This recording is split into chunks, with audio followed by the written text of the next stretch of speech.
એક તરફ જ્યાં આકાશમાં વરસતી અગંજવાળાઓ વચ્ચે નેતાઓ એસી ગાડીઓ છોડવા તૈયાર નથી, ત્યાં બીજી તરફ છોટાઉદેપુરના રસ્તાઓ પર માસૂમ ભૂલકાઓને ઉતારી દેવામાં આવ્યા છે.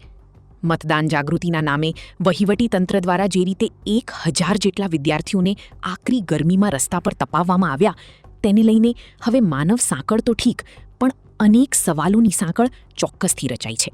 જિલ્લા ચૂંટણી અધિકારીના માર્ગદર્શન હેઠળ સ્વીપ કાર્યક્રમ અંતર્ગત પેટ્રોલ પંપથી માણેક ચોક સુધી વિદ્યાર્થીઓની માનવ સાંકળ રચાઈ. નવાઈની વાત તો એ છે કે જ્યારે રેડ એલર્ટ જેવી સ્થિતિમાં સામાન્ય નાગરિકોને ઘરમાં રહેવાની સલાહ અપાઈ છે, ત્યારે આ બાળકોને હાથમાં બેનરો પકડાવી કલાકો સુધી રસ્તા પર કેમ રાખવામાં આવ્યા? શું પ્રચાર અને પ્રસિદ્ધિ માટે તંત્ર સંવેદનહીન બની ગયું છે? બીજી તરફ તંત્રની બેધારી નીતિ સામે પણ આંગળીઓ ચીંધાઈ રહી છે. મતદાન જાગૃતિના કાર્યક્રમો વખતે જે ઉત્સાહ અધિકારીઓમાં દેખાય છે, તેટલો જ ઉત્સાહ આચારસંહિતાના કડક અમલ માટે કેમ નથી દેખાતો? જ્યારે ઉમેદવારોના ફોર્મ ખેંચાવવાની ખેંચતાણ અને ઉમેદવારો બિનહરીફ જાહેર થવાના ખેલ ખેલાતા હોય છે, ત્યારે આ જાગૃત અધિકારીઓ કેમ મૌન સેવી લે છે?